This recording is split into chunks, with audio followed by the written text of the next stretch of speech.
ரோகிணி நட்சத்திரத்தில் பிறந்த உங்களுக்கு குரு பகவானுடைய பெயர்ச்சி, யாரெல்லாம் பேச்சின் மூலமாக வருமானத்தை சம்பாதிக்கிறீங்களோ உங்களுக்கு அதுக்கான வாய்ப்புகள் நிறைய இருக்குது.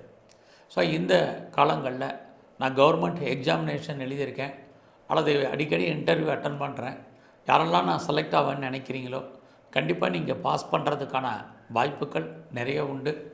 உங்களுக்கு ஏதாவது வழக்கு இருக்குது அப்படிங்கிறவங்க உங்கள் வழக்குகளிலேருந்து நீங்கள் விடுபடுவதற்கான வாய்ப்பு அல்லது வழக்குகளில் நீங்கள் ஜெயிப்பதற்கான சூழ்நிலைகள் இது அத்தனையும் உங்களுக்கு உண்டு. நல்ல வேலையாட்களை எதிர்பார்த்து காத்துட்ருக்கிறவங்களுக்கு நல்ல ஒரு வேலையாட்கள் உங்களுக்கு கிடைப்பார்கள். அது மட்டுமல்ல, இந்த காலங்களில் யாரெல்லாம் பெரிய லெவலில் அரசாங்கத்தால் காரியம் ஆகணும்னு நினைக்கிறீங்களோ நன்மைகள் உண்டு. குறிப்பாக இந்த காலங்களில் ஷேர்ஸில் ஏதாவது நார்மல் இன்வெஸ்ட்மெண்ட்டே பண்ணுங்கள், நல்ல ஒரு ரிட்டர்ன்ஸ் உங்களுக்கு கிடைப்பதற்கான வாய்ப்பு உங்களுக்கு நிறையவே இருக்குது. இந்த காலங்களில் உங்களுடைய மன வாழ்க்கையில் பிரச்சனைகள், உங்களுடைய உடல் ஆரோக்கியத்தில் கவனமாக இருக்க வேண்டிய காலகட்டங்கள் இதுவும் ரோகிணி நட்சத்திரத்தில் பிறந்த உங்களுக்கு இருந்துக்கிட்டே இருக்குது.